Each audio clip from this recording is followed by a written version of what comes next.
Greetings friends, and welcome to Captain Samuel's Sigils. This is the introduction video to a story that I've written called Begone, Demon, and Come Forth.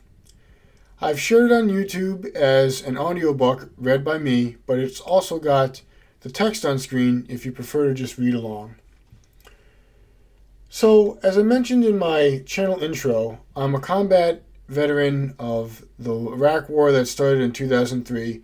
And I wasn't really a captain. That's just something silly I say about being a starship captain for my sci-fi book reviews that I do. I was a low-ranking guy, enlisted. And so as a result of those experiences, I like to read a lot of nonfiction books too. I read them about psychology, spirituality, religion, philosophy, and I like to read books about military experiences too. So this is a book I really enjoy. This is called On Killing, The Psychological Cost of Learning to Kill in War and Society, and it's written by Lieutenant Colonel Dave Grossman. And in it, what he says is that the majority of human beings don't want to kill other human beings. And if you think about it, that's true. In civilian society, if someone goes around murdering people, we consider them a psychopath and we lock them up and put them in jail. We would consider that pathological, that someone is going around killing and attacking other people. So most people don't want to hurt and kill other human beings. The problem with that is, in a military force, that inhibition against killing limits the deadliness of a military action.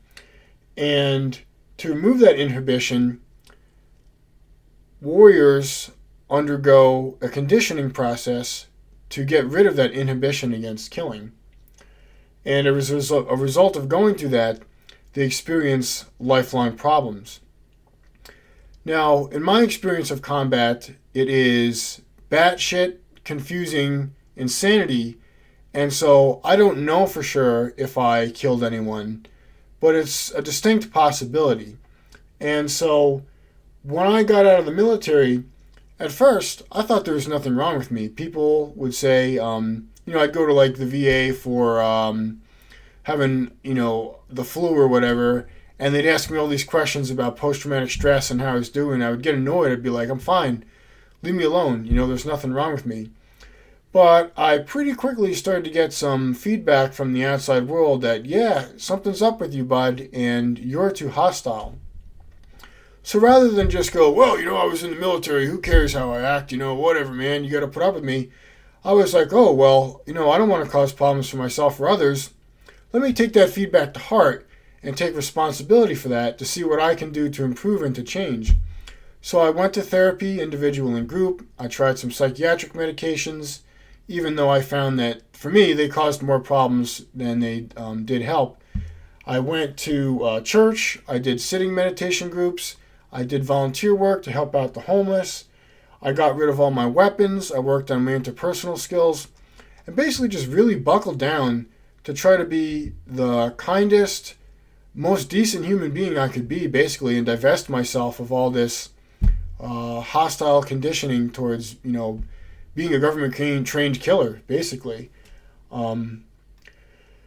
What's sad, though, is that no matter how hard I tried, it was never enough. I would always get feedback that I was still too intense and disordered and too hostile. I'd, have a conversation or interaction with somebody, and I'd be thinking, wow, this is going well. I'm being, really polite and nice. And then later, I would get feedback that like, wow, like you're a real, aggressive jerk.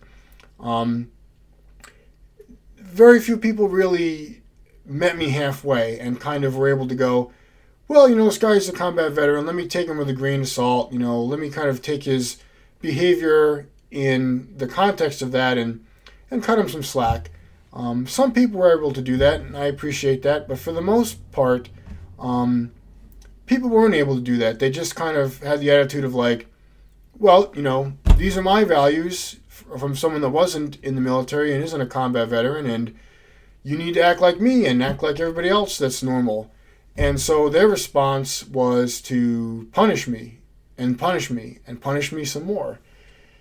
And the more I was punished, the harder it was to change for the better, basically. So this story Begone, Demon, and Come Forth was originally written by me in 2018 when I was being stripped of my career, my house, my personal belongings, and my family. And I took it out, I dusted it off, I rewrote it a bit, I improved it, and added an epilogue at an end. What the story is really about is my society here in the real world created a war that I had nothing to do with because I joined when I was, just a teenager. Trained me as a killer. I trained and destroyed as I was asked to do and trained to do. And then I returned with all the physical, psychological, and spiritual wounds of those experiences. And rather than any of my fellow members of my society to see any of their responsibility in that, it was all treated as a personal problem that is just on me and that I should be punished for. So this story, Behold, Demon, Come Forth, is about the monsters we create when we abdicate our responsibility for our fellow human beings and demonize and ostracize people. I believe that when we see the worst in people, that tends to create a self-fulfilling prophecy that does indeed bring out the worst in them. I also just want to say that I don't advocate for violence and revenge, even though these events do occur in the story. I added an epilogue at the end to show that ultimately violence and revenge are wrong and unfulfilling, and they're not going to solve anything, they just make problems worse. And at some point, I plan to write some additional stories that give these characters a redemption arc. So even though the creature in the story loses its cool and flips its shit and acts out in destructive ways, for me, I'm still working on being the change that I want to see in the world. When I do my sitting meditation, I often think of an image of the Buddha, and a lot of times Buddha is portrayed as being wreathed in flame. And I really like that because it's almost as though, the Buddha is on fire. Buddha is still sitting calmly, serenely, and at peace and in self-control. And that's an important goal for me. I often feel as though my war experiences are burning me alive, and it's painful and disturbing, but that doesn't give me the right to cause problems for myself or others. And I have to continually work on myself to sit calmly, even though I feel as though I'm on fire. It's up to me to conduct myself with kindness, dignity, and decorum for my benefit and the benefit of others. And yet, this story also gets at the pain of